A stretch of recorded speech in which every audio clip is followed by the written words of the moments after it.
Okay, so we need to talk about Julian Brown. It's hard to miss him at this point. You might know him from Instagram or TikTok as NatureJab. He's this guy who claims to have built a machine in his garage that turns plastic into gasoline, kind of giving off these save the world type vibes. But I'm going to tell you, my opinion is that he does not sit right with me, and we're going to break it down just to see what he's all about. So let's just talk about Julian Brown for a minute. He's a young guy from Atlanta. He essentially went viral by showing off this thing called plastiline. It's a device he claimed could convert regular plastic waste into usable fuel like gasoline or diesel. Now, his videos exploded because the idea sounds revolutionary. You take plastic, melt them down, and get fuel. Boom, the climate crisis is solved. He started welding in high school, never went to college. He said he figured out this by Googling and trial and error. So he's definitely given off I'm self-taught kind of person. So people all over called him an innovator, a genius, and essentially a threat to big oil. He raised money, he got interviews, and then, lately things just got weird with him. So about July of 2000, earlier this month, honestly, he posted a video where he said, "I'm under attack, something's happening, keep me in your prayers, screen record this." And that's when the alarm bells really started going off for me, because now I'm starting to see more of a paranoid side of him. It just didn't sit well. At first, when I heard about him, I thought, oh, this looks pretty interesting. I didn't really think to research it. And then when he started posting videos about helicopters circling around him, that's when I just started thinking, okay, there's got to be a lot more to this. So that's when I started doing more research for this video. So, but recently, he posted how helicopters were flying all over his house, and then he went radio silent for weeks. But then today, his mom came forward and he said, no, he's fine. He's safe. He's just not sharing his location because, he's trying to be safe. And, but still, the red flags are just really going off for me. And a lot of people don't even believe that his mom is actually saying it. So people still think he's missing. But I'll tell you, from day one, when he said the helicopters were just circling around him, I'm thinking, okay, but what helicopters? I don't hear of any. I don't see of any. And it just felt like the way he was talking started to delve into this place where it wasn't grounded in reality. So at that point, I started feeling like we're starting to see more of someone who is spiraling out in public, and it stopped feeling like science. So I think he might go in through some mental episode. I don't know. I don't know if it's a stunt, if it's a bit, if it's just a legit breakdown, but something's going on, and he needs more professional help than millions of people hyping him up while he melts plastic in a homemade oven. So let's get down to the actual science behind it, because the science that he's doing is not all revolutionary at all. And the science that he's doing, the process, is called pyrolysis. And it's real. It's been around forever. Literally, people have been using pyrolysis since the 1600s to make charcoal. So for plastic, it just means heating the plastic up in the absence of oxygen until it breaks down into oil or gas. But the thing that's been known about this process, and it's a big one, is that it's incredibly inefficient. I'm going to repeat that again. It's incredibly inefficient, which means you have to use more energy to break down the plastic than the fuel gives you back. So imagine spending $5 to get $3 worth of gas. You're losing money in that process. That's why we don't use this process, even though it's been around forever. So when Julian fires up his system using wood fire to heat the reactor, that wood isn't the wood is the actual fuel, not the plastic. And so, either he doesn't get that or he doesn't want to admit it. And also, we need to talk about safety, because melting plastic like that, as he says happened to him, is very dangerous. Apparently, he had to go to the hospital for some crazy burns that he had. And I don't doubt that. We have to acknowledge how dangerous this is. So you're releasing just crazy amounts of chemicals, some of the most toxic stuff you could ever breathe. And if you don't have any industrial level filtration, like scrubbers or sealed chambers or controlled temperatures, you're basically just poisoning the air. So Julian is doing this all in his little makeshift backyard setup. He's using no PPE. no filtration. He just has open flames and he's boiling plastic. And it all looks cool on video, but it's reckless. And if everyone did what he was doing, we would all be pumping out more cancer-causing fumes than we'd ever get from the plastic in the first place. So I'll tell you something wild that went down 6 months ago.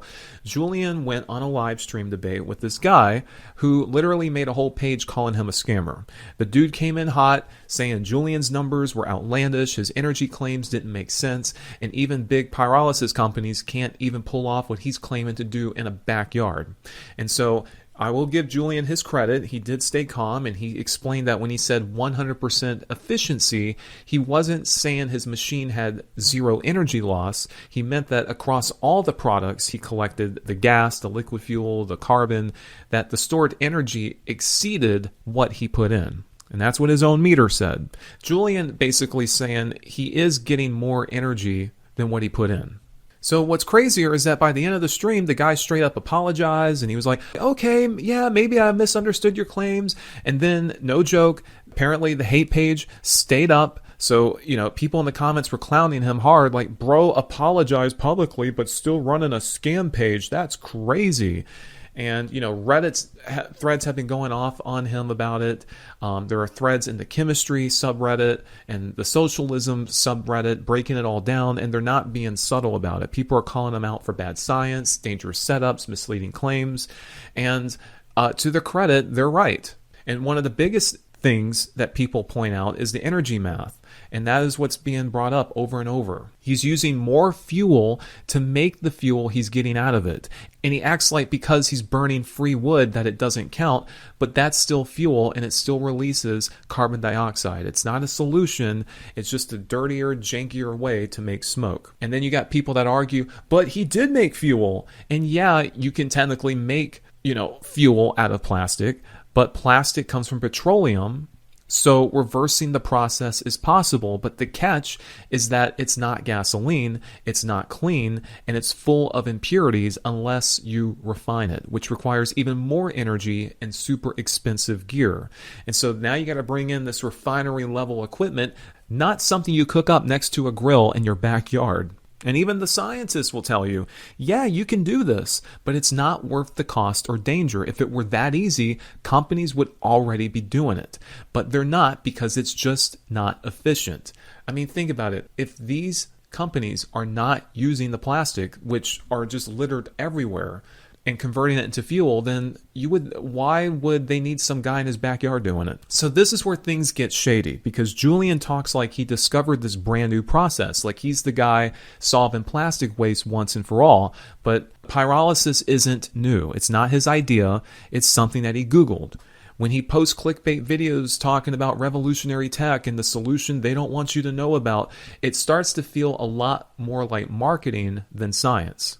So what he's doing is he's playing this young genius versus corrupt system card really hard, and it works because people are really eating that up. And when you look under the hood, it doesn't hold up. So what is Julian Brown? Is he a scammer? Is he a grifter? Is he a delusional kid who believes in his own hype? And honestly, I think it might be all of the above. I don't think he started out trying to scam people, but once the attention and money came in, the hype just kept growing. And I think at this point, he's just stuck in it. Either he knows what he's doing isn't revolutionary, or he just keeps playing the role. Or he truly believes he's changing the world and that no one can convince him otherwise. Also, don't forget, he started a GoFundMe page asking for $1 million. That's $1 million based on a system with no peer-reviewed results, no specs, no safety checks, and no independent verification. Keep in mind, when he launched a GoFundMe, it had the $1 million goal. In fact, if you search Julian Brown GoFundMe million, you'll find pages where it lists that he's trying to raise $1 million. Now, I don't see the million on the GoFundMe, but he didn't get anywhere close to that amount, but he still raised a lot of money nonetheless. He doesn't have the peer-reviewed results. He doesn't have the safety checks. He doesn't have anybody independently verifying anything. So imagine if, a major company, imagine if you go up to some big investor and you try to pitch a product with zero data. Basically investors would just laugh you out of the room. But on social media, you can raise thousands of dollars just by sounding like a revolutionary. And the sad part is that people really want to believe in guys like Julian because plastic pollution is just awful. Climate change is real and big oil sucks. So when someone shows up and says, "Hey, I fixed it with a microwave and some scrap metal," people want to believe it. But hope built on hype is dangerous. It distracts from real solutions and it makes people feel good in the short term while doing real harm in the long term. And worst of all, it makes it harder for real investors with real solutions to be taken seriously. So still, the one thing he does have going for him is transparency. He never acted like he figured it all out. He said it was always a hypothesis, not a proven product. And he knows that pyrolysis has its flaws. He knows that the setup isn't commercial ready. And he said this to himself, that once this thing scales, it'll need better parts, better designs, and better oversight.